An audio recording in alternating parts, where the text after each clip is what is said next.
Bonjour à tous. Mais quelle introduction!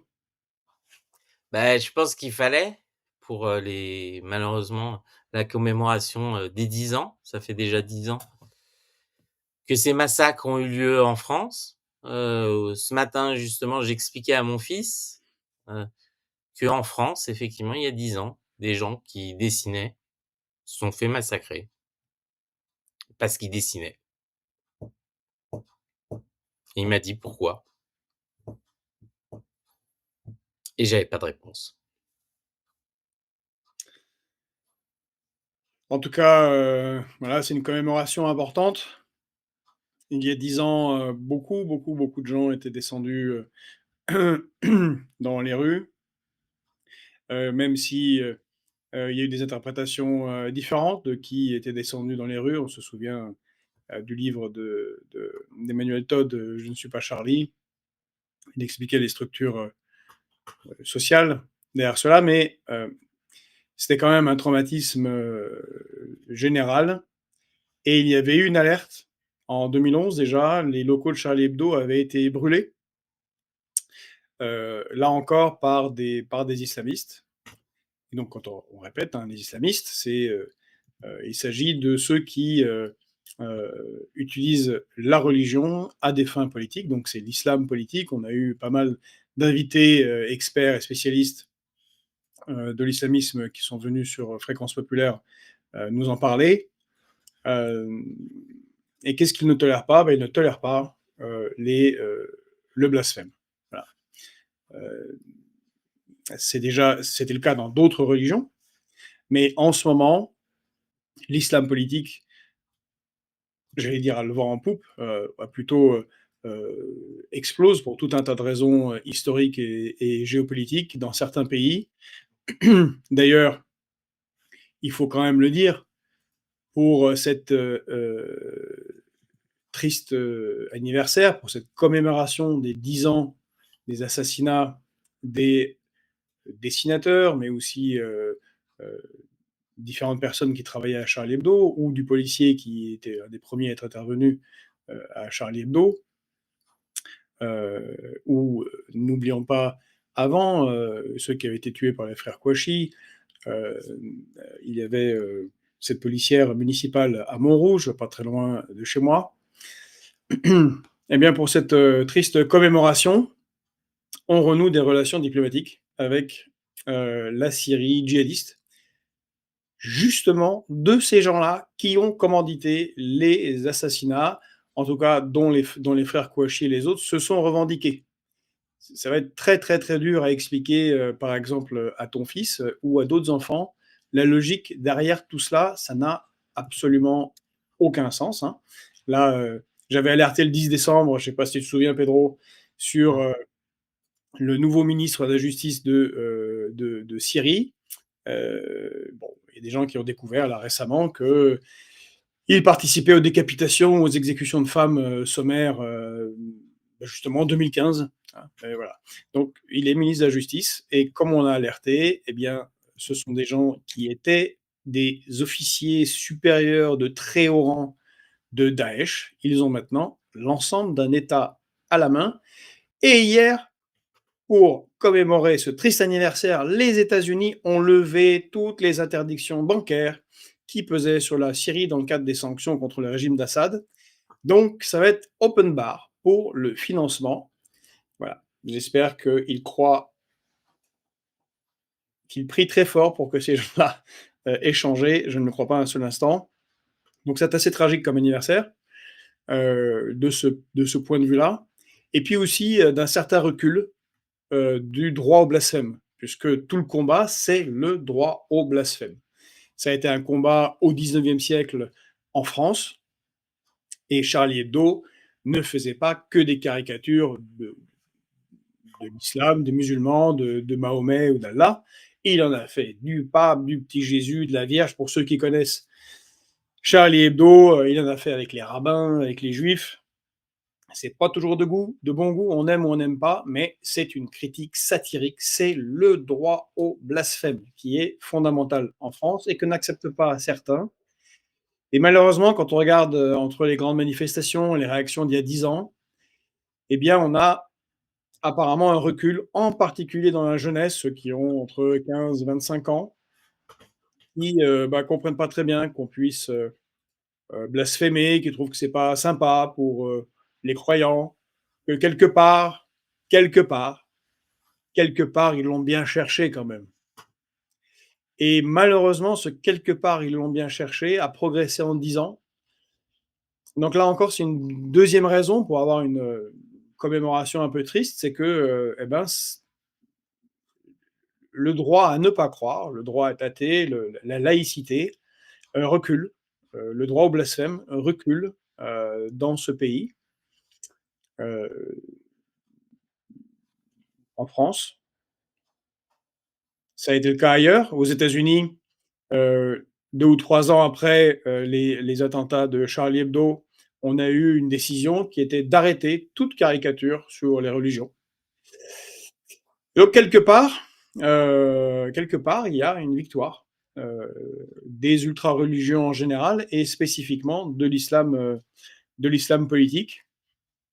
Donc voilà, donc on a Camus, Charb, Wolinski, Tinius, Ahmed Merabet, Bernard Maris, que j'aimais beaucoup, grand professeur d'économie, Michel Renaud, Frédéric Boisseau, Elsa Kaya, Mustapha Ourad, Franck Brinzolaro, et qui ont été tués ce jour-là. Et j'ai peur que malheureusement, ce combat de la liberté d'expression, droit au blasphème, pour lequel ils ont sacrifié leur vie, eh bien, ce combat se perde un petit peu de jour en jour. Et je terminerai pour rappeler que moi, qui venais de la France insoumise, le changement radical euh, de ce groupe politique puissant en France, qui est le moteur principal de la gauche et du nouveau Front populaire, pour qui la laïcité était, et les principes républicains étaient fondamentaux, eh bien, les a abandonnés.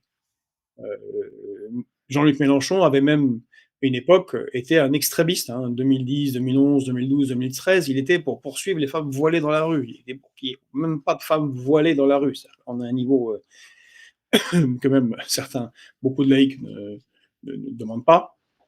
C'est lui un de ceux qui a prononcé l'oraison funèbre de son ami Charb. Et il faut rappeler le livre qu'avait écrit Charb, hein, qui était un de ceux qui a été tué, assassiné, rédacteur en chef de Charlie Hebdo à ce moment-là. Euh, euh, Son livre sur les idiots utiles de l'islamophobie.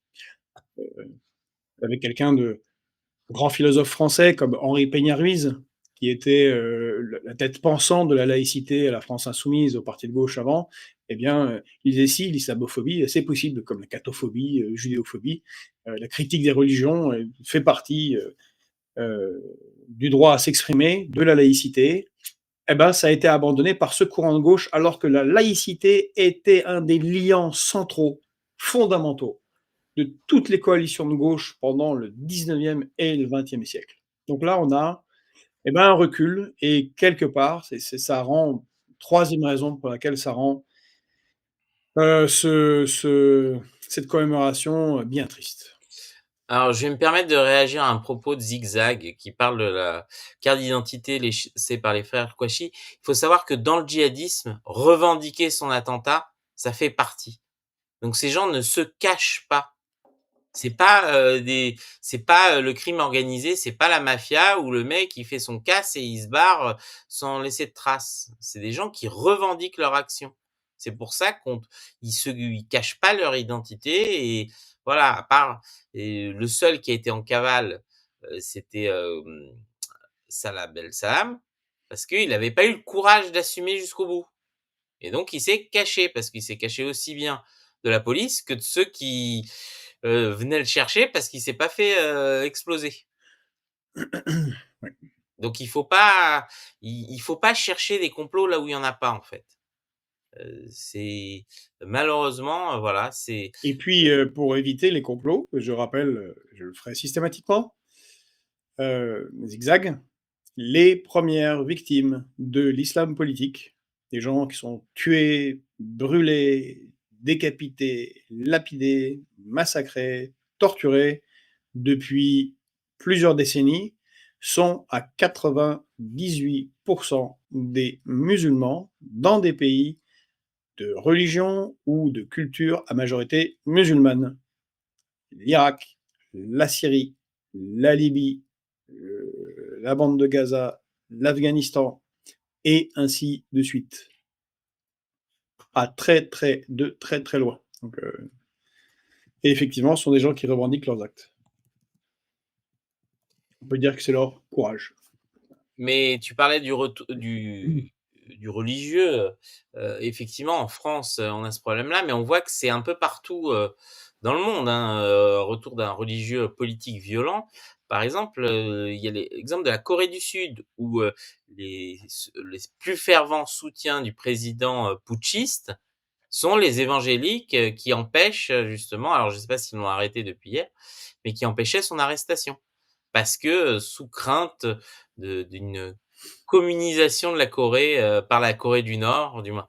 Donc ils en ont fait un combat, mais, dans pas mal de pays, c'est moins le cas en France, mais dans pas mal de pays, les évangélistes sont, très invasifs dans la sphère politique. Ouais, ça dit qui écrit qu'une étude de la Fondation Jean Jaurès a avancé l'idée d'un soutien plus fort qu'avant à la liberté d'expression, mais comme vous, j'ai l'impression d'une puissance exacerbée des anti-libertés. Oui.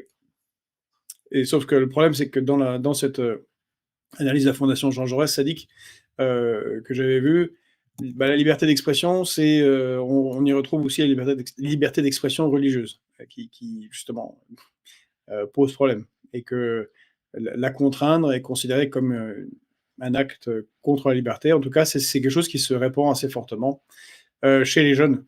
Et il faut dire que là, pour le coup, c'est pas tellement un fait, je pense, de l'islam politique, même s'il y participe, mais c'est un fait d'acculturation massive de la jeune génération à la société américaine par le biais, entre autres, des séries et des films.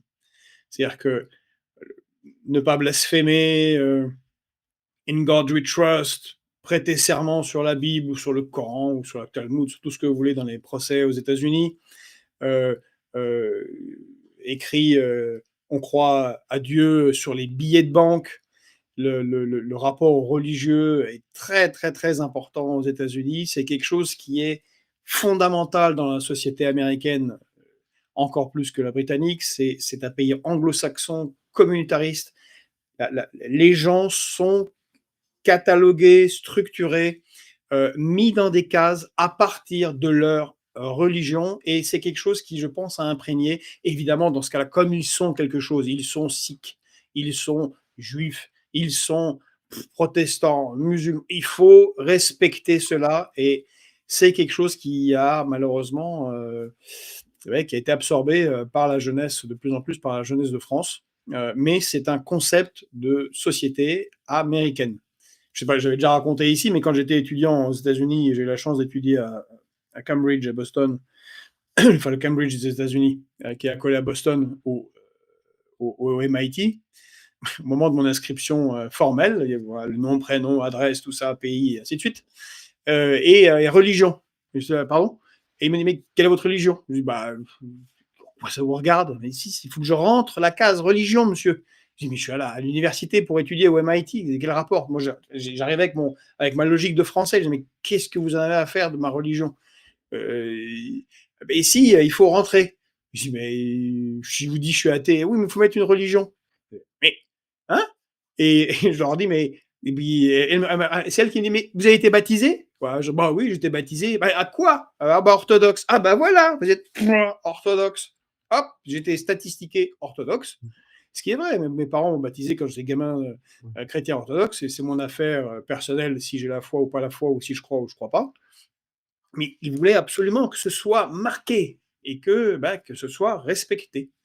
Voilà. Et ben, c'est malheureusement quelque chose qui a pénétré notre société. Et le blasphème, c'est considéré comme quelque chose de mal. D'ailleurs, de plus en plus comme la laïcité. Il faut profiter de cette journée pour rappeler le retournement historique. Ceux qui ne connaissent pas l'histoire du mouvement ouvrier de la gauche française, euh, c'est sidérant ce retournement que la gauche ne parle plus de laïcité. ou a peur, ou alors que beaucoup, en particulier parmi les jeunes militants, considèrent que c'est une arme contre les musulmans. Au point que maintenant, c'est l'extrême droite qui reprend la laïcité. C'est un retournement conceptuel qui est dingue. Ce sont des gens qui ont combattu les laïcars pendant 150 ans, et maintenant, ben justement, comme la gauche l'abandonne, certains à l'extrême droite le reprennent, contre les musulmans. Et là, on a un chamboulement idéologique et une confusion absolument colossale. C'est dramatique. Alors, je me permets de répondre à nouveau à Zigzag qui parlait que Daesh n'a pas revendiqué, l'attentat, de Charlie Hebdo. Non, effectivement, ce n'est pas Daesh, c'était Al-Qaïda dans la péninsule arabique qui avait revendiqué. Pardon. Les frères Kouachi avaient fait une vidéo. Alors, il faut pas oublier qu'à cause des lois antiterroristes, certains documents et en particulier les vidéos de revendication n'ont pas forcément été diffusés en masse au public, ce qui est normal. Mais elles existent, ces vidéos. Les enquêteurs, ceux qui étaient au fait du dossier, les ont vues et c'est bien revendiqué. Donc, c'était Al-Qaïda au Yémen à l'époque. Et les attentats de l'Hypercacher, donc d'Amédi Coulibaly, eux, ont été bien revendiqués par Daesh et il avait lui-même fait une vidéo où il disait qu'il agissait au nom de Daesh. Donc, il n'y a aucune ambiguïté sur ces questions-là. Alors, effectivement, il n'y a pas que Daesh, malheureusement, mais il y a d'autres. Et je vois, alors certains disent, oui, je ne suis pas Charlie, machin, le respect. La question, peu importe, c'est respecté ou pas, personne ne doit se faire tuer pour une opinion. Oui, par exemple, c'est pour ça que j'avais parlé d'Emmanuel Todd, qui est quand même sûrement l'un des plus grands intellectuels vivants de cette première quart de siècle qui vient de se terminer. Il a écrit le livre Je ne suis pas Charlie. Mais ça ne veut pas dire qu'il est contre le fait qu'on ne puisse pas blasphémer ou pour la liberté d'expression ou pour que les gens en tuent d'autres parce que ils ne sont pas contents de la manière dont on parle de la religion. C'est le concept sociologique de je suis Charlie et de qui défend je suis Charlie qui le critiquait. Ce sont deux choses parfaitement différentes. Voilà. Oui, alors je vois certains disent: «Mais ils ont voulu blesser», mais même s'ils avaient voulu blesser, il y a des musiciens qui dans leurs chansons blessent. Est-ce que, un musicien qui va, critiquer, la police dans une chanson mérite d'être tué? Parce qu'il aura critiqué la police? Ou est-ce que, je sais pas moi, un acteur de théâtre qui va dénoncer, tel ou tel groupe mérite la mort? C'est ça, c'est est-ce Mais je ne sais pas si à quoi tu réagis, mais tu vois, en coup, Stinger écrit On a le droit d'insulter une religion, pas les croyants. C'est très résumé, mais c'est effectivement, c'est le cas. Ce qui est interdit, c'est de discriminer quelqu'un parce qu'il est musulman, mmh. évidemment. Alors Hippolyte dit, «Mais le sujet est sachant les risques, pourquoi le faire et mettre des vies en danger?» Mais parce que Bah, c'est comme c'est tout. Vous faut pas imaginez reculer. Erin Brockovich, Mmh. tous ceux qui luttent contre Union Carbide, ceux qui, pour Bhopal, en Inde, ceux qui luttent contre l'exploitation éhontée des mines en Afrique. Vous savez le nombre de militants qui finissent morts, tués, assassinés? Bah oui, mais c'est comme ça. Les droits acquis par les ouvriers au 19e siècle, les grèves, le 1er mai, c'est parce que, comme on l'avait rappelé ici, Pedro l'avait rappelé, c'était les grèves de Chicago, de Pittsburgh et de Philadelphie qui avaient conduit à un certain nombre de morts. Bah, voilà, les gens s'engagent pour des combats et ça fait avancer les droits. Et si on commence avec, oh là là, oui, et puis ils savaient les risques. Enfin, encore une fois, en 2011, Charlie Hebdo avait été brûlé, les locaux. Ils étaient déjà sous protection, une forme de protection policière. Il y avait des doubles portes spéciales. Euh, il y avait des policiers qui, pas autant que maintenant, mais qui surveillaient. Mais c'est ça le combat pour la liberté d'expression. Alors, pourquoi Salman Rushdie? Pourquoi critiquer les mollahs en Iran? Pourquoi critiquer Oui, pourquoi est-ce que cette fille décide de se promener en slip à Téhéran? C'est stupide, effectivement, considérant les chances qu'elle ait de finir à l'asile psychiatrique ou d'être tuée ou assassinée ou violée. C'est ça le combat pour la liberté, ça a toujours été ça en fait dans l'histoire. C'est risqué, et il y en a qui le font et les autres qui en profitent. C'est comme ça. Alors Zigzag dit: «Quelle laïcité en France? On fête Hanouka partout sur Paris et même à l'Élysée, il y a des loges parlementaires pendant que le Conseil d'État interdit partout les crèches, 2 poids, 2 Oui, mesures». effectivement, mais Zigzag, oui, mais on avait critiqué la Hanouka à l'Élysée avec le président, sortie de route totale. C'est pas parce que, Ou le même président Notre-Dame avec, Macron. Notre-Dame avec Macron, on l'a critiqué, on a rappelé Clémenceau qui avait interdit, au président d'aller en 1918 à une célébration pour les morts de 14-18. Il avait dit: «Non, tu n'iras pas» et moi, président du conseil Clémenceau, je n'irai pas car nous sommes un pays laïque, alors que Clémenceau est ultra-catholique, personnellement. Zigzag, il faut se rappeler ce que c'était avant la loi 1905. S'il n'était pas question de faire que des petits dessins contre le Vatican, le petit Jésus ou les prêtres, l'armée a été envoyée.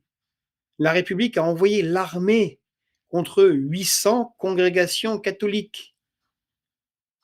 Saisis leurs biens, réquisitionnés, hein, pas rachetés, et renvoyer les gens vivre hors de France en leur disant si vous n'acceptez pas les lois de la République et si les lois catholiques de la Bible sont plus importantes pour vous, il faut aller vivre ailleurs. On est très, très, très loin de ce qui est fait contre l'islam politique. Et il serait temps eh bien de faire ce qu'ont fait nos défenseurs de la laïcité.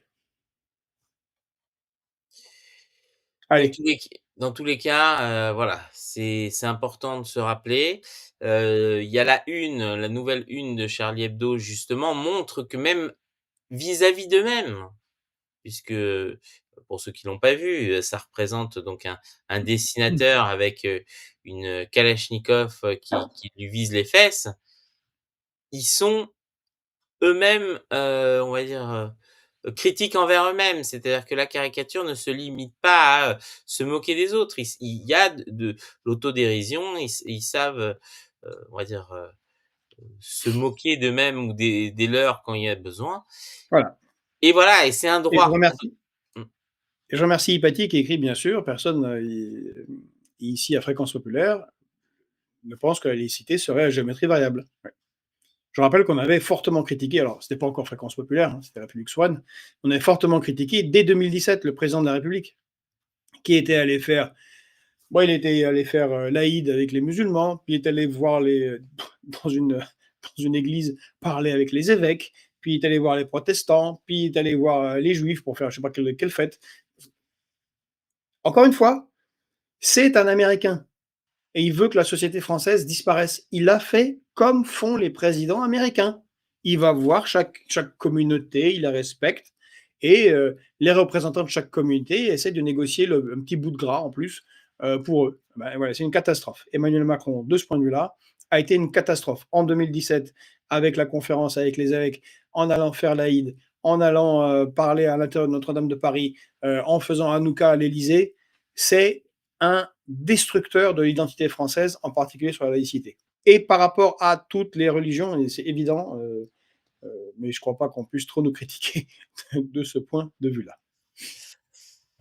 Merci Georges, alors peut-être tu as un mot, avant qu'on passe, aux autres sujets donc, après cette introduction, sur la commémoration de Charlie Hebdo, de vœux pour nos, abonnés, donc on est presque à 60 000 abonnés. Alors il y a eu un petit trou, pendant les vacances, alors je suis vraiment désolé, c'est de ma faute. Je n'avais pas d'internet et donc je n'arrivais pas à uploader les vidéos, mais c'est revenu depuis hier donc, voilà, on va rattraper le retard avec pas mal de vidéos qui sont, dans, le le la En tout cas, oui, bonne année à tous. Je souhaite à tous une excellente année 2025 ainsi qu'à tous les vôtres. Je vous souhaite mais surtout la santé, à ceux qui ne l'ont pas, eh bien mais que cette année, ils puissent guérir ou que leur douleur ne rende pas leur vie trop difficile. On pense à certains de nos amis qui sont actuellement très très malades. Je salue Béatrice en particulier. L'amitié, l'amour, la fraternité, fraternité quand vous en aurez besoin, c'est très important. Et puis, eh bien, Fréquence Populaire, je nous souhaite de continuer sur notre lancée, de passer bientôt les 60 000.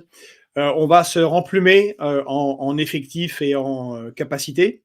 Merci à vous.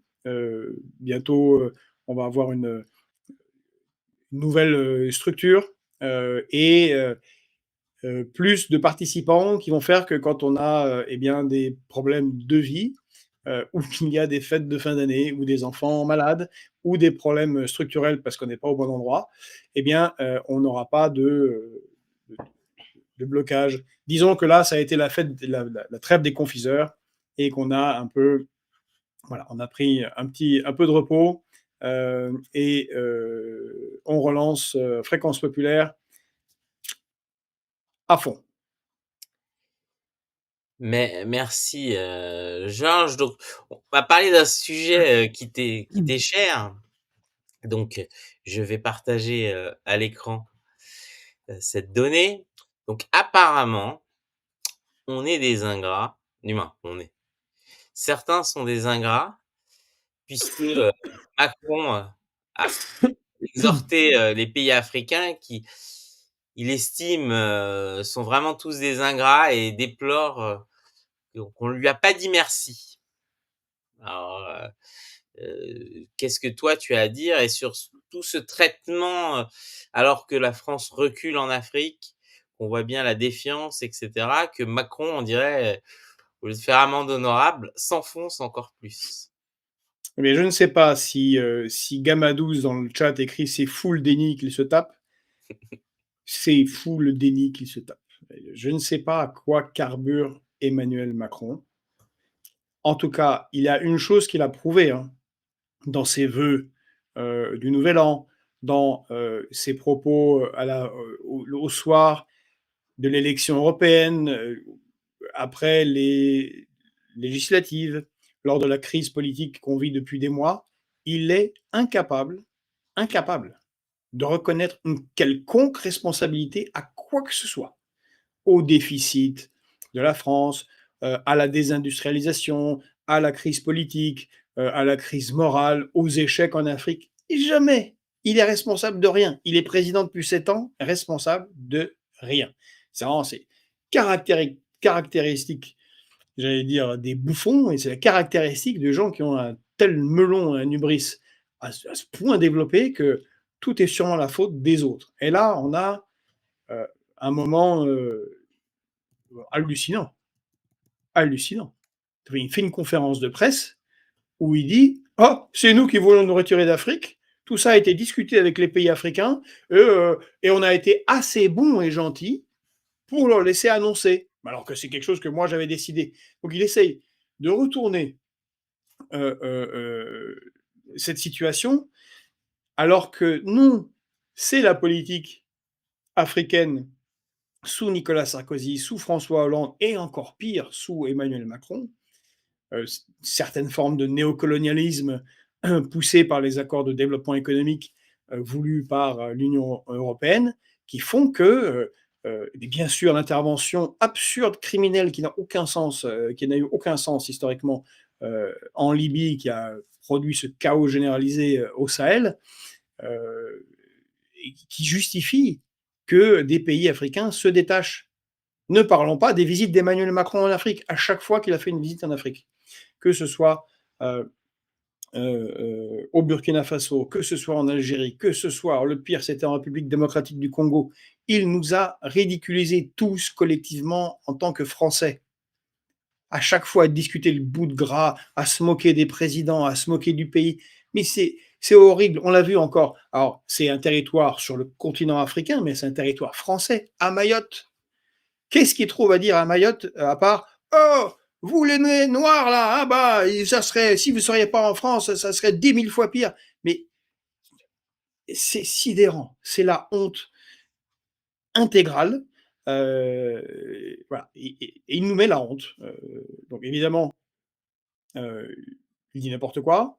Il essaye de se donner le beau rôle, alors qu'il a réussi à se mettre à dos la quasi-totalité de l'Afrique francophone. C'est quand même un exploit dans la nullité ce, du gouvernement de la France. D'ailleurs, je pense qu'Emmanuel Macron rentrera en prenant tous les dirigeants de la France, rois y compris, parmi les pires que la France ait jamais eu dans son histoire. Euh, voilà. Et, et en plus, il a osé dire, encore une fois, c'est pour ça que je citais son intervention à Mayotte, durant ses conférences de presse, il a dit ils auraient dû nous dire merci. Mmh. Oh, Mais mon mais Dieu. mais je pense que Macron a pas vu cette carte, Georges. Cette carte donc que j'aime bien partager et qui ajoute aussi, c'est, donc en bleu sombre, c'est les membres de droit des BRICS. Les autres, c'est les membres qui veulent rentrer dans les BRICS. Je crois qu'il a pas vu en particulier en Afrique, l'importance en fait du fait que, bah, ils se détachaient de nous, ils allaient vers le reste du monde et que bon, bref, qui aujourd'hui d'ailleurs, les BRICS, avec l'entrée de l'Indonésie, c'est plus de 50, du moins, c'était avant l'entrée de l'Indonésie, si je me trompe pas, plus de 51% de la population mondiale. Avec l'Indonésie, ça a dû bien monter et donc ça commence à être difficile d'ignorer, ces pays-là et de faire croire que c'est juste un club qui sert à rien. Et donc, sur cette affaire africaine, on a eu, je vais vous lire la réaction sur Twitter d'Ousmane Sonko. Mmh. Ousmane Sonko est le Premier ministre du Sénégal, Sénégal présidé, qui est présidé par le président Faye. Et donc, à cette conférence de presse d'Emmanuel Macron, le Premier ministre du Sénégal, donc, avec Emmanuel Macron qui vient encore plus de casser les relations avec le Sénégal. Hein. C'est ça la conséquence. Il écrit: le président Emmanuel Macron a affirmé aujourd'hui que le départ annoncé des bases françaises aurait été négocié entre les pays africains qui l'ont décrété et la France. Il poursuit en estimant que c'est par simple commodité et par politesse que la France a consenti la primeur de l'annonce à ces pays africains. Je tiens à dire que dans le cas du Sénégal, cette affirmation est totalement erronée. Aucune discussion ou négociation n'a eu lieu à ce jour et la décision prise par le Sénégal découle de sa seule volonté en tant que pays libre, indépendant et souverain. Terme que ne supporte pas Emmanuel Macron, sauf quand il s'agit de souveraineté européenne. C'est moi qui le dis, c'est pas Ousmane Sonko. Je continue avec M. Sonko, Premier ministre du Sénégal. Il déclare enfin qu'aucun pays africain ne serait aujourd'hui souverain si la France ne s'était déployée. Constatons que la France n'a ni la capacité ni la légitimité pour assurer à l'Afrique sa sécurité et sa souveraineté. Là, bien au contraire, elle a souvent contribué à déstabiliser certains pays africains comme la Libye, avec des conséquences désastreuses notées sur la stabilité et la sécurité du Sahel. Là, c'est enfin le lieu de rappeler au président Macron que si les soldats africains, quelquefois mobilisés de force, maltraités et finalement trahis, il parle du camp de Tidiane dont on a parlé ici, ne s'étaient pas déployés lors de la Deuxième Guerre mondiale pour défendre la France, celle-ci serait peut-être aujourd'hui encore allemande. Les combattants tirailleurs africains ont fortement contribué à la libération de la France. Maintenant, il y a eu quand même d'autres forces qui ont libéré. Et je pense que s'ils n'étaient pas intervenus, la France serait surtout en Union soviétique. Mais ça, c'est une autre histoire. En tout cas, voilà, Emmanuel Macron nous a à nouveau ridiculisés auprès de l'ensemble du continent africain, en particulier francophone, et ça va être dur de remonter la pente. Merci Alors est-ce l'artiste. que justement, Emmanuel Macron n'est pas un décolonial pratiquant la taqia, tu vois? C'est-à-dire que ça en est tellement, poussé à l'extrême parce que et je vais le dire, hein, parce que moi je le pense depuis un certain temps, quand on voit, cette manière dont il s'exprime vis-à-vis de ces pays-là dans les voyages ou ses dernières sorties à Mayotte, pour moi, c'est quelqu'un, s'il le fait pas exprès, qui a un ADN profondément raciste. Oui, il est Mais raciste, il est raciste. profondément, Vous c'est-à-dire vous que c'est souvenez en 2017 vous vous souvenez en 2017, il était dans le Finistère et il s'est moqué du la première idée qui lui est venue, «Ah, il y a pas de quoi ça». L'intervention à Mayotte est de mmh. caractère raciste et tu as raison, son comportement est le comportement d'un petit père blanc du 19e siècle quand il rencontre, des, Ouais, ouais, mais Africains. c'est ça, c'est et alors si on rajoute le mépris de classe de Macron, on a un beau président. Mmh. Voilà. C'est magnifique. Alors, justement, alors je vais faire Zigzag hérite depuis De Gaulle, hein, que des traîtres. Ah, c'est pas totalement faux. je je vais bousculer un peu l'ordre des sujets, mais Allez, justement, est-ce qu'il devrait pas s'inspirer de monsieur Trudeau, Macron? Puisque Justin Trudeau a dit qu'il annonçait démissionner. Alors il y a quand même une différence, si je me trompe pas, Justin Trudeau n'est pas élu, heu, c'est la différence avec les premiers ministres, c'est qu'ils sont nommés, ils ne sont pas élus, mais voilà, est-ce que monsieur Emmanuel Macron ne devrait pas tirer sa révérence avant de nous enfoncer encore plus? si bon, c'est vraiment un sujet, majeur, mais nous on pense qu'il devrait démissionner, on l'a dit plusieurs fois. La seule manière de résoudre la crise politique dans laquelle on est en France est, de éventuellement avoir la chance de changer, l'image qu'on a de la France à l'international et en l'occurrence spécifiquement en Afrique, c'est qu'on change de président et qu'Emmanuel Macron aille s'occuper, fasse du macramé au Touquet, et fasse des massages à Brigitte. Il faut qu'il laisse la France. Il l'a déjà suffisamment détruite. Donc oui, il faut qu'il démissionne. Le cas Trudeau est intéressant, hein, il faut quand même, une des raisons de la crise, je ne sais pas si je t'avais envoyé Pedro, la réaction dans un bar au Canada à l'annonce de la démission de Trudeau, c'est assez génial. Je ne sais pas si on peut le passer en vidéo. Alors, c'est Les gens réagissent comme si leur équipe favorite avait marqué un but à la Coupe du Monde. C'est énorme. Bon, il est vraiment, il y a un ras-le-bol assez colossal. Et il faut dire que Trudeau partage quelque chose de particulier avec Emmanuel Macron. C'est un woke progressiste, il est sympa et tout. Et pourtant, en particulier en Inde, il a fait un scandale qui le poursuit jusqu'à maintenant, comportement raciste, un mépris des Indiens.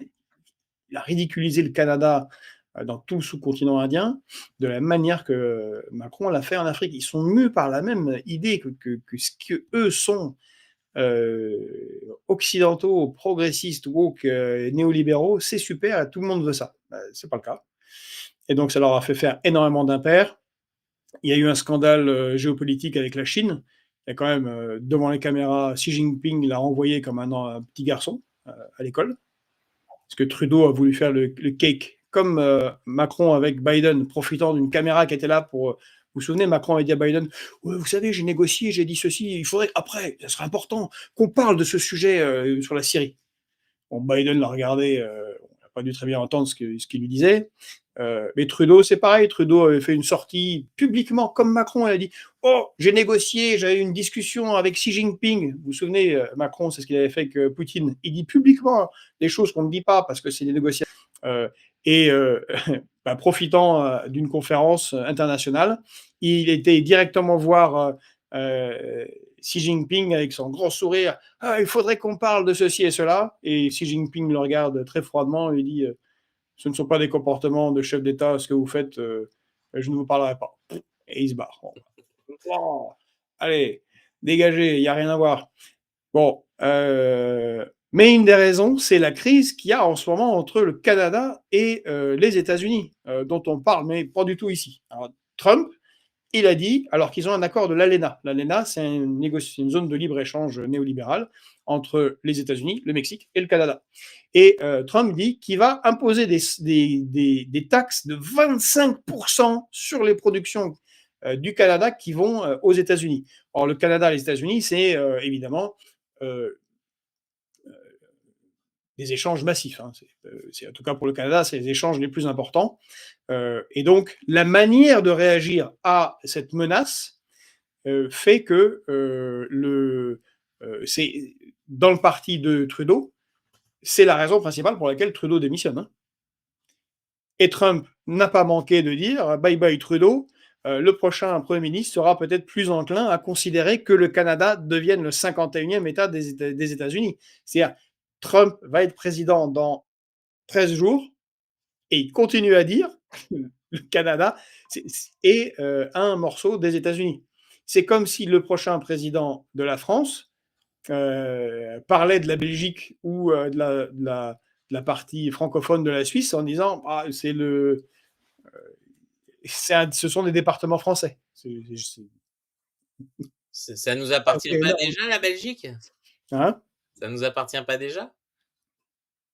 Allez, on va pas faire notre Trump, mais voilà, il y a vraiment une grande similarité entre Trudeau et Macron dans le comportement à l'étranger, dans le comportement avec les chefs d'État, dans ce côté beau gosse dandy complètement con qui ne sait pas se comporter comme un chef d'État, et le sabordement du statut de leur pays à l'international.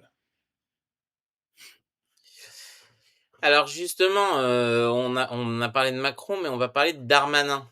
Alors Darmanin qui apparemment a beaucoup agacé les avocats, puisque il considère que les avocats sont les responsables de ce qu'il appelle l'embolie du processus judiciaire, que il sature le système. Alors c'est marrant parce que si je me trompe pas, Darmanin, il n'y a pas si longtemps que ça, il était ministre de l'Intérieur avec comme ministre de la Justice un certain Dupond-Moretti. Dupond-Moretti dont la spécialité était justement de créer l'embolie. Exactement. Mais bon, je dis ça, je dis rien. Ouais. C'était, il y a le bon. Les taquins, Pedro. Les taquins.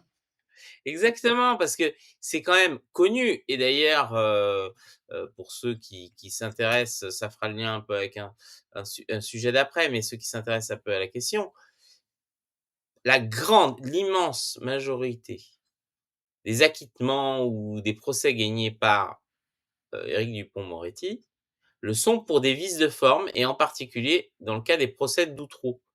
Il n'a jamais innocenté personne. Il a montré que l'enquête avait été mal faite, et donc que les procès pouvaient être annulés, dont certains ont été recondamnés pour des faits de pédophilie plus tard. Ce qui a montré que, voilà, c'est d'ailleurs le vrai scandale d'Outreau, c'est ça. C'est que malheureusement, certaines enquêtes n'avaient pas suivi complètement les formes dues à l'exceptionnalité du cas, et certains pédophiles ont pu s'en sortir. Mais bon, bref, c'est un aparté. Mais donc, qu'est-ce que tu penses de cette déclaration de Darmanin? Donc, en gros, c'est pas de la faute du gouvernement, c'est de la faute des... Peut-être que la saturation de la CAF aussi, c'est pas de la faute de la CAF, c'est de la faute des usagers, tu vois, qui remplissent les dossiers. Il y a trop de dossiers. Bon, alors d'abord, Darmanin considère que il parlait des erreurs de procédure pour recadrer le débat. Et donc il considère que s'il y a des erreurs de procédure, c'est parce que les avocats en profitent et qu'il y a une embolie. Alors, le problème des erreurs de procédure, la raison numéro 1, c'est qu'il n'y a pas assez de moyens alloués à la justice. Malgré, pour le coup, il a fait ça Emmanuel Macron, une augmentation du budget de la justice. Il est trop faible. En Allemagne et en Grande-Bretagne, où on a vu que ça ne fonctionne pas tellement bien non plus, sur certains cas de criminalité, mais en Allemagne, où ça fonctionne plutôt bien et où le rapport à la justice est bon des citoyens, je rappelle qu'en France, seulement 38% des Français croient en la justice, eh bien, il y a 2,8 fois plus de magistrats, de greffiers et de personnes qui travaillent à la justice. Les gens peuvent faire le travail. C'est comme à l'hôpital. c'est comme à l'école, c'est comme à la police, c'est comme à l'armée. Si vous êtes 3 à tenir un point de défense avec une mitrailleuse et un sniper, eh ben, vous n'allez pas tenir longtemps, hein. Il faut être 10, c'est comme ça. Si vous un bloc opératoire, si vous n'êtes pas 12 dans le bloc opératoire, mais 6, eh ben, ça va moins bien se passer. C'est passé pareil à la justice. Et donc, là encore, on a le phénomène, le même qu'avec Emmanuel Macron, de nous ne sommes pas responsables. On gouverne depuis 7 ans, 10 ans, 20 ans. On n'est pas responsable de la situation. Et donc, il va à l'encontre même de la logique de ce qu'est l'avocat. C'est pour ça qu'il y a un tollé généralisé chez les avocats. Alors, c'est super, hein, pour le ministre de la Justice, parce que maintenant Darmanin est ministre de la Justice. Donc, bon courage pour gérer la crise qu'il a provoquée. C'est un principe qui vient de l'Antiquité, l'avocat. Et l'avocat n'est pas quelqu'un qui travaille à l'innocence de son client. L'avocat est quelqu'un qui défend une personne face à, en particulier, l'État. C'est la base de l'habeas corpus, c'est la base du droit, en fait. Et donc, on est assez sidéré qu'un ministre de la Justice ne comprenne pas cela. Je reprends ce que disait très fort justement Régis de Castelnau à ce sujet, puisque c'est un sujet qui l'intéresse considérablement. Il écrit, il rappelle ce qu'on enseigne en droit, et il me semble que Darmanin a fait un peu de droit, d'un juriste qui s'appelle Rudolf von Gering, adversaire acharné de l'arbitraire, la forme est la sœur jumelle de la liberté. C'est-à-dire que ce n'est pas seulement le bien et le mal, c'est le respect de la loi, des règles de la loi, qui fait qu'on peut vivre en société, et les avocats servent pour les gens qu'ils défendent, qu'ils soient innocents ou pas, à respecter les cadres du droit. Voilà. Eh ben, on a un gouvernement et un ministre de la Justice qui ne comprend pas les principes de base du droit. C'est assez terrifiant. Alors, je vois que Fred Kroom dit: «Maintenant qu'on connaît bien depuis plusieurs années les problèmes de fonctionnement, pourquoi rien n'est fait pour optimiser les systèmes pour que les choses ne tournent pas pour que les choses tournent de manière efficiente?» Alors, il y a bien eu des tentatives. Par exemple, ils ont, à Paris, ils ont tout centralisé dans un méga, comment ça s'appelle? Tribunal. Au final, je crois que c'est pire, parce que les gens doivent aller plus loin. Il y a bien des tentatives. Le problème, c'est comme l'a dit Georges, c'est une question, de moyens. S'il y a pas assez de juges formés, s'il y a pas assez de greffiers, s'il y a pas assez d'enquêteurs, c'est l'ensemble. C'est comme on a reçu, il y avait pas longtemps, on a, c'était, Gilles Casanova qui disait ici, on parlait de certains qui avaient été relâchés, il disait: «Bah oui, ils ont pas été incarcérés parce qu'il y a pas de place en prison». Bon, bah voilà, tout est une question de moyens. Que s'il y avait des moyens suffisants, bah, il y aurait pas de problème, et d'ailleurs, les erreurs de procédure sont souvent des problèmes d'absence de moyens, parce que les gens n'ont pas le temps de respecter, parce qu'il y a trop de dossiers, parce que voilà, et que, bah, quand il y a pas de redondance, c'est plus, on va dire, vous préparez, vous êtes procureur, vous êtes enquêteur. Si vous avez à côté de vous un collègue qui va vous aider à vous relire, et cetera, moins de chances que vous fassiez des erreurs si vous êtes tout seul en burn-out sur un dossier. Il y a pas de miracle, hein. C'est pour ça d'ailleurs Ouais, que je reprends aussi, là encore, un dernier truc de Régis, très très bon. Régis Castelnau. Il reprend une phrase de Couthon. Couthon était un des membres du comité de salut public, proche de Robespierre et de Saint-Just. Les montagnards, alors, moi je les aime bien pour tout un tas de raisons, mais ils n'ont pas été que parfaits, en particulier pendant la Terreur. Et Couthon disait: des avocats, les coupables n'y ont pas droit, les innocents n'en ont pas besoin. Eh ben, Darmanin, il est l'égal de Couthon au moment de la Terreur. C'est exactement ça. Les avocats, ça sert à rien, puisque quand les gens sont innocents, on n'en a pas besoin. Et s'ils sont pas coupables, et s'ils sont coupables, allez, zou. mais alors, D'ailleurs, Darmanin, il n'a pas eu besoin d'un avocat pour ses affaires de tripatouillage de dames, pour bénéficier, ou un petit échange de rapports sexuels pour bénéficier davantage sur le logement. Il n'a pas reconnu les faits, l'échange. Il a reconnu le fait qu'il y avait eu des petits écarts de conduite, ce qui n'est pas très grave, hein. Mais voilà, le problème, c'est s'ils sont forcés. En tout cas, il a eu des avocats qui ont fait un peu d'embolie pour lui. C'est vrai que ça a pas été très rapide. Mais dis-moi un truc, j'y pense. Il y a une autre personnalité qui apparaît beaucoup ces temps-ci, qui est pour la suppression totale des avocats, qui trouve que ça vaut rien. Donc est-ce qu'on pourrait pas dire que Darmanin et Juan Branco, même combat? Ah oui. Darmanin, Coutan, Branco, même combat et pas besoin d'avocat. Effectivement.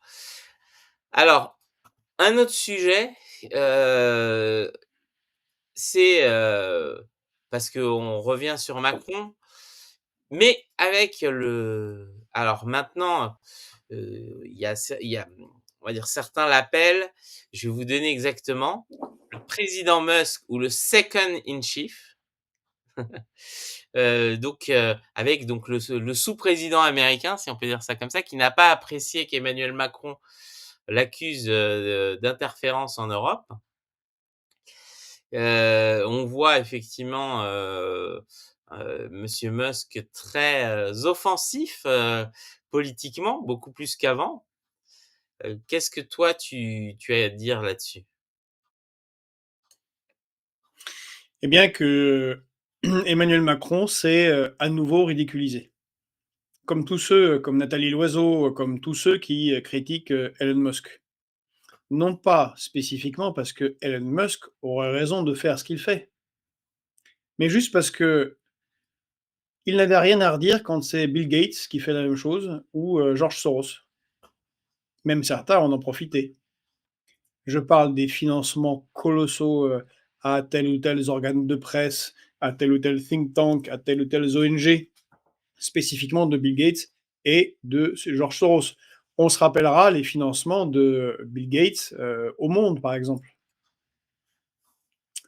Eh bien voilà, en fait, on doit critiquer un principe et pas quand ça nous arrange. Et le principe, c'est qu'il ne peut pas y avoir d'ingérence dans un État souverain, que ce soit un ami politique ou un ennemi politique. Eh bien, quand on a accepté pendant 30 ans que Bill Gates et George Soros, Bernard Arnault, les copains du président et des présidents interfèrent dans la vie publique, il ne faut pas s'étonner que d'autres le fassent. Bon, il aime pas Elon Musk parce que, puis je rappelle que ça a changé parce qu'à une époque, Elon Musk était considéré par tous ces gens-là comme un homme formidable. C'est à l'époque où toute la tech américaine, dont Elon Musk, soutenait Barack Obama. Voilà, c'était bien. Et bien voilà ce que ça coûte, encore une fois, de ne pas s'attaquer à un principe. Et on a, cela illustre l'apparition d'une nouvelle féodalité. C'est un terme qui est utilisé, entre autres, par des spécialistes de sciences politiques aux États-Unis, et Emmanuel Todd. On a la Constitution, à cause de ces 40 années de mondialisation débridée, les traités de libre-échange, l'affaiblissement des États, en tout cas localement en Europe, au travers de transferts de souveraineté à l'Union européenne, on a de plus en plus eh bien, des puissances privées qui se sont constituées, qui ont une puissance qui est infiniment supérieure à tous les grands nobles de la cour de Versailles au XVIIIe siècle. Oh, infiniment plus puissants. Parce qu'ils ne sont pas cantonnés à un pays maintenant. Grâce à la libéralisation généralisée, ils ont des fortunes sidérantes. Regardons Zuckerberg. Ah oui, encore un autre Zuckerberg, il n'y a aucun problème. Zuckerberg, euh, Cambridge Analytica, les tripatouillages des algorithmes, tout ça, il n'y a aucun problème, parce que Zuckerberg, il est dans le camp de Trudeau et de Macron, donc ça allait. Bon.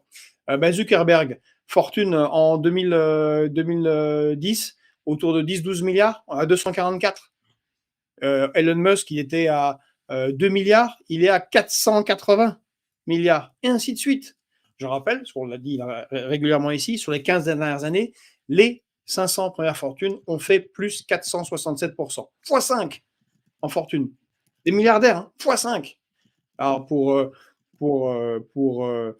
Elon Musk, c'est fois 220. Ah, lui, il est champion. Eh bien, on a laissé s'installer des oligarques qui ont une puissance démesurée et on en paye le prix. Certains se demandaient pourquoi Elon Musk achète Twitter aussi cher, puis il fait n'importe quoi. Eh ben, on le voit. On l'avait dit, nous, c'est évident, il l'achète pour pouvoir dire ce qu'il veut avec une puissance de frappe absolument colossale. Why not? Il a le droit, comme les autres. Il est temps de revenir à ce qu'il y a eu au 19e siècle aux États-Unis, les lois antitrust, que le Congrès des États-Unis n'a pas réussi à appliquer aux GAFAM. Et à des lois en Europe et en France spécifiquement où on a notre souveraineté. Je vais te Et donner dernière des chose, ouais, vas-y. le ridicule, encore une fois, d'Emmanuel Macron. Quelle était une des premières personnes qui est venue visiter Emmanuel Macron au moment où il a gagné la présidentielle la première fois en 2017? Le président international de BlackRock. CQFD, Emmanuel, tu as laissé faire les milliardaires, bah, tu es tombé sur un milliardaire qui n'est pas copain avec toi. Voilà. Mmh. C'est Alors, ballot, hein? juste pour illustrer ton propos, donc juste SpaceX, hein, une entreprise valorisée à 350 milliards de dollars. Le Portugal, le PIB du Portugal, c'est 280 milliards de dollars. La Nouvelle-Zélande, c'est 300 milliards de dollars. Le Sénégal, c'est 26 milliards de dollars. La fortune de Musk, c'est 443 milliards de dollars. Ça veut dire qu'en gros, il représente tout seul quasiment la richesse du Portugal, la Nouvelle-Zélande et le Sénégal. Tout seul, un mec. Vous vous rendez compte le nombre d'écoles, voilà, c'est et comme tu l'as dit, on est face à des, méga corporations et des méga oligarques qui aujourd'hui ont la puissance d'État. Et, et en plus, ils peuvent s'octroyer, comme Zuckerberg avec Facebook comme Niel avec Le Monde et d'autres journaux. Je rappelle que Niel disait bon, quand un journaliste m'emmerde, je rachète le journal. C'est Kretinsky qui est en train de couler avec et son équipe qui est en train de couler Marianne, parce que ça leur plaît pas. C'est pas une ligne européiste. Voilà. Eh ben, c'est le problème. Il y a une oligarchie qui s'est constituée. C'est un combat central. Et quand nous, on défend la souveraineté, ici à Fréquence Populaire, République souveraine, la souveraineté n'est pas. Il faut bien comprendre que les transferts de souveraineté qui sont faits à l'Union européenne, ça ne s'arrête pas là, en fait. Les 40 dernières années, ce sont des transferts de souveraineté in fine qui profitent à une oligarchie. Et je sais que ça ne va pas plaire à certains, parce que ce ne sont pas des démocraties libérales, voire ce ne sont pas des démocraties du tout, mais des États comme la Chine ou la Russie ont mené, pendant les 20 dernières années, un combat contre leurs propres oligarques. Ah bah ouais, peut-être que Elon Musk, faudrait qu'un État le prenne pendant 3 mois et l'envoie dans une mine de sel pour lui dire: «Écoute mon ami», soit ils ont fait ça avec Jack Ma, hein, de, à Alibaba. Milliardaire chinois, il n'arrêtait pas de dire: «Oh, il faudrait faire ceci, il faudrait faire comme ça. Le gouvernement chinois fait n'importe quoi. Moi, je suis très riche depuis l'étranger». Et puis, ben, un jour, il en dit: «Écoute, Jack Ma, ça suffit. Hein, tu vas choisir. Soit tu fais rizière toute ta vie, soit tu restes milliardaire et t'arrêtes d'interférer avec l'État». Le Brésil récemment a contraint Elon Musk. Ça lui a pas beaucoup plu à Elon Musk. Il faut rappeler que Elon Musk aime beaucoup les gens qui détruisent l'État. Pedro l'a très très bien noté, en particulier Milei en Argentine, et il n'aime pas beaucoup les États qui le contraignent. Eh ben, il faudrait pouvoir contraindre. Et le combat de l'État russe, qu'on n'aime pas Poutine, c'est une autre question, est nécessaire pour la Russie d'avoir combattu contre des oligarques qui étaient en roue libre totale. Une mafia généralisée qui sort l'argent et qui pille le pays, ça a duré pendant 10-12 ans en Russie, mais ça a petit à petit arrêté. Eh bien, c'est quelque chose qui doit être fait d'une manière peut-être différente, mais par exemple par la loi, et ne plus être contraint par les règles débiles de l'Union européenne, à pouvoir faire ce que doit faire un État, c'est-à-dire réguler et contraindre en particulier ces gigantesques milliardaires. Parce que contraindre les petits patrons, ça on sait faire. Contraindre les classes moyennes, imposer des impôts, euh, casser la tête avec des réglementations ahurissantes, le moindre artisan, ça l'État sait faire. Par contre, prendre ne serait-ce qu'un dollar d'impôt à ces milliardaires-là, ah, il n'y a plus personne. D'ailleurs, C'est ça permet normal, de Emmanuel Macron a été soutenu encore une fois par des milliardaires. Donc là, on paye la conséquence de cette classe politique qui s'est vendue et qui est structurellement corrompue. oui, d'ailleurs, il faut pas oublier qu'une des avancées du G20, et qui a été très dur, c'était de forcer la taxation des super profits, des super milliardaires. C'est vraiment de l'argent dont ils n'ont pas du tout besoin et qui, en France, on voit la résistance totale vis-à-vis de ça. Hem voilà. Alors, avant qu'on passe à notre invité, il y avait, 2 petits sujets, du moins, un gros sujet mais un autre, hommage. Alors, le sujet parce que justement on parle de Musk, mais c'est un sujet qui l'a remis au devant de la scène, puisqu'il est pas un sujet récent, mais qui avait fait, assez peu parler en France. C'est, cette histoire, de gang pédophile, en Angleterre. Donc gang, composé en majorité, de gens issus de l'immigration pakistanaise et qui pour des raisons incompréhensibles, ont été étouffés, par, le Royaume-Uni pendant, très, très longtemps. Et les chiffres de victimes, potentielles, alors ça va des estimations les plus conservatrices, je crois 35 000, enfants jusqu'à certains parlent même d'1 million. Bon bref, c'est pour l'instant, c'est je pense qu'il faut, c'est même si on part sur la fourchette conservatrice, c'est déjà énorme et l'excuse serait une crainte, justement, potentiellement, d'une répétition de ce qui s'était passé, c'était à Bradford, les émeutes raciales de 2021, où en particulier la communauté pakistanaise était très impliquée et donc sous cette crainte de cette explosion sociale, de ne rien dire. Donc peut-être toi tu as un mot là-dessus, Georges, sur ce Alors je reprends juste parce que c'est lié, Hugo Jude, dans le fil, a très bien résumé. Il dit: «Musk n'est pas libertarien, c'est un seigneur féodal». On est mmh, entièrement d'accord, c'est ce qu'on dit, c'est une nouvelle féodalité. Il veut un territoire, hem et que l'on passe par, ses outils. Bah, j'ai perdu. Qu'on passe par ces outils pour exercer le moindre pouvoir. C'est exactement ça. Alors, ça ne veut pas dire qu'un seigneur féodal ne peut pas avoir raison. Hein, c'est pareil, hein, il y a des gens d'extrême droite qui, des fois, quand ils disent que le ciel est bleu et que le ciel est bleu, bah, il est bleu. Euh, c'est comme ça. Et là, pour le coup, Elon Musk, il fait de l'ingérence. Il fait de l'ingérence, par exemple, en disant bah, il faut que la FD gagne. D'ailleurs, la puissance du bonhomme, c'est que, comme. Alors, ça aussi, c'est délirant. Le gouvernement actuel allemand et ceux qui organisent les élections, parce qu'il y a une crise politique en Allemagne, ils vont faire des débats. Eh bien, celle qui est la candidate leader pour être chancelier de l'AfD, qui est deuxième dans les sondages, hein, elle n'est pas invitée au débat public. Sortie de route démocratique totale. Et donc, Trump numéro 2, Elon Musk, va organiser un débat avec elle sur X. Et évidemment, ça va être vu 150 fois plus que le débat pénible et ennuyeux sur la chaîne d'État allemande. Donc là, on a un vrai problème maintenant carrément d'institution.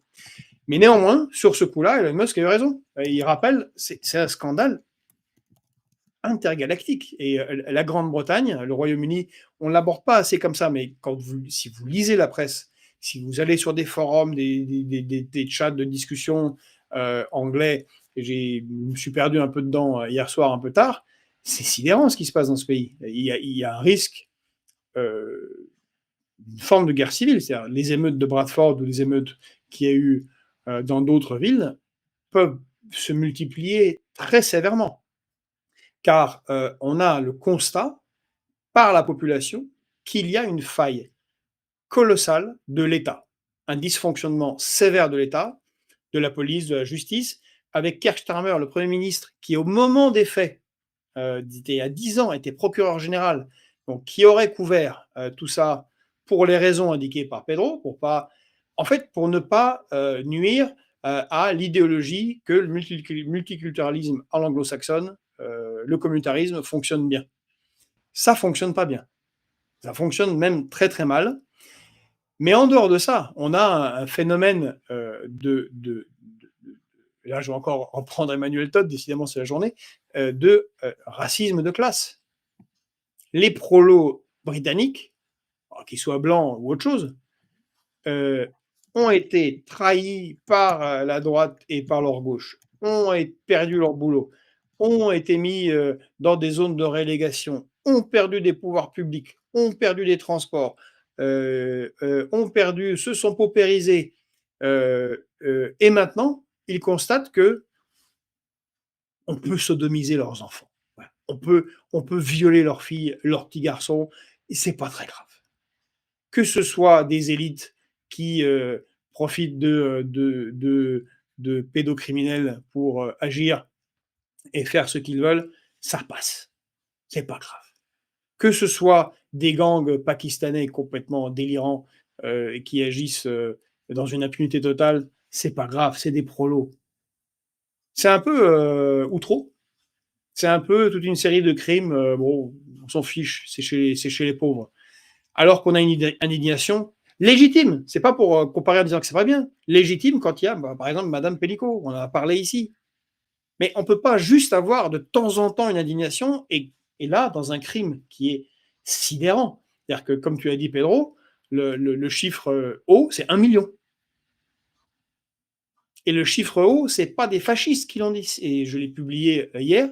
C'est il y a 10 ans, dans un interview du Mirror, la députée travailliste, donc de gauche, de cette zone, qui a dit qu'elle n'en pouvait plus de citoyens qui venaient la voir pour raconter des histoires ultra sordides qui n'étaient pas traitées par la justice.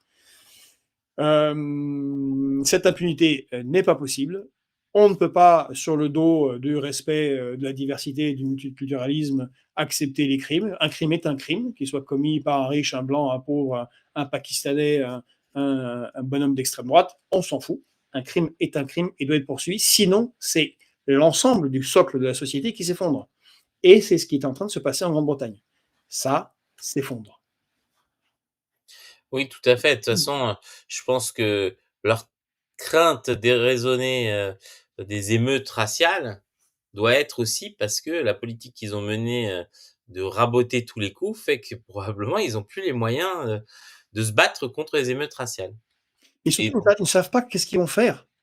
Ils ont, il faut se rendre compte, là, chez nous, on a eu on a eu Samuel Paty, on a célébré, commémoré, pardon, récemment sa décapitation. C'était un Tchétchène. Ah, pas tous les Tchétchènes, mais un Tchétchène djihadiste de l'époque, enfin, qui venait d'une famille djihadiste de l'époque de la guerre de Tchétchénie. On a accueilli ces gens-là. Ils en ont accueilli encore plus en Grande-Bretagne. Au moment de la Syrie, tous les cinglés djihadistes sont arrivés au Londonistan. Ils sont très très nombreux. Et ça a été toléré à cause de positions géopolitiques complètement délirantes de l'Occident et spécifiquement de la Grande-Bretagne. Et il y a eu récemment en Grande-Bretagne des manifestations massives d'islamistes politiques très difficiles à contrôler. Et en face, il y a eu des ripostes soit de citoyens britanniques, soit de l'extrême droite. Et je crois, à mon avis, en observateur externe, que les pouvoirs publics au Royaume-Uni savent qu'ils ne sont pas en mesure de contenir un affrontement direct dans les rues des grandes villes britanniques entre des cohortes d'islamistes et des cohortes de gens d'extrême droite. C'est pour ça que je parlais de risque, mmh. au vu de ce qu'on peut lire, de ce qui se passe et voir ce qui se passe en Grande-Bretagne, un risque de guerre civile. Oui, d'ailleurs, moi, je me suis interrogé, hein, parce qu'en lisant cette histoire, si, quand on lit un peu, les rapports, on voit énormément de gens, sous tutelle, handicapés, malades et cetera, abusés, des enfants placés et cetera. Si on n'était pas dans un phénomène un peu de souvent l'être humain et c'est face à l'atrocité, refuse la réalité et donc l'occulte. Et que si justement, on n'était pas face à ce phénomène qui est étudié, connu, c'est-à-dire que les gens d'un seul coup, préfèrent ne pas voir parce que sinon, c'est trop insupportable. Je sais pas, c'est très étrange effectivement. Alors ça c'est valable pour la population, hein, sur les questions de la médiatisation mais sur les institutions, voilà, on c'est difficile, de comprendre un peu. On va finir juste sur un hommage, à Philippe Séguin, heu et avant de passer à notre, invité, Bruno. Et donc alors attends, juste je partage, tu voulais dire quelque chose là-dessus, Georges? Voilà. Voilà, merci. C'est aussi aujourd'hui une autre commémoration, parce qu'il y a 15 ans, le 7 janvier 2010, mourait Philippe Séguin. Et c'est, je pense, l'occasion, pour ceux qui défendent la souveraineté en France, de se souvenir de son discours prémonitoire à l'Assemblée nationale du 5 mai 1992, qui disait ce qu'il fallait dire et comprendre sur l'Europe. L'Europe en marche. Et je vous citais quelques extraits en hommage à Philippe Séguin et à ses clairvoyances. La construction européenne se fait sans les peuples.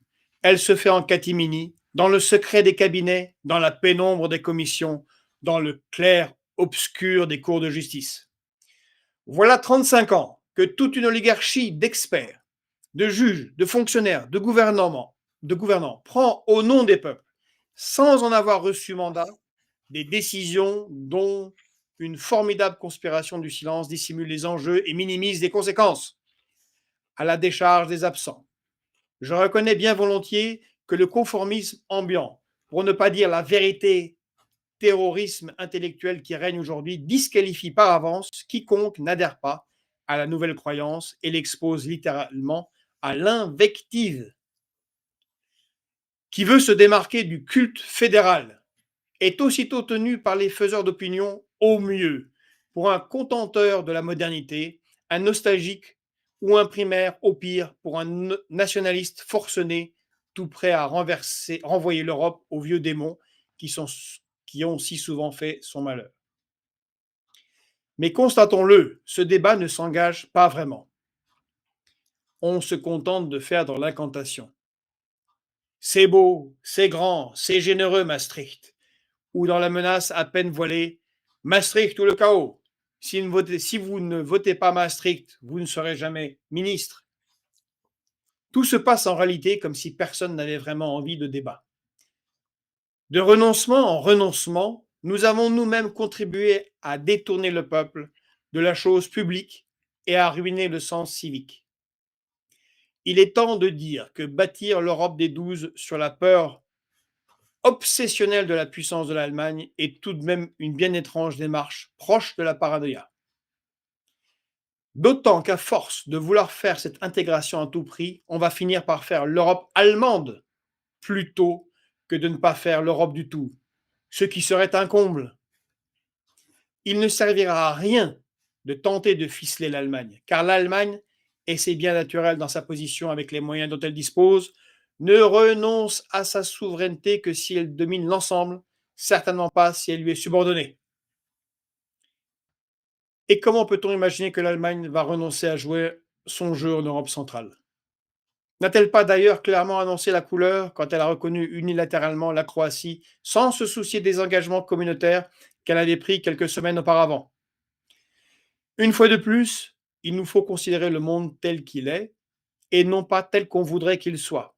Et dans ce monde-là, ce que la France peut apporter de plus précieux à l'Europe, c'est de trouver en elle-même assez d'énergie et de volonté pour devenir un contrepoids, pour équilibrer les forces en présence, pour peser lourd face à l'Allemagne, sinon pour faire jeu égal avec elle. Voilà, ça, c'était quelques extraits du discours, vous vous rendez compte, prophétique de Séguin, qui, on peut le dire, lui, aurait été un grand chef d'État quand on compare à Emmanuel Macron et sa capitulation et les autres devant l'Allemagne face à la Commission européenne. On a vraiment raté une porte à ce moment-là.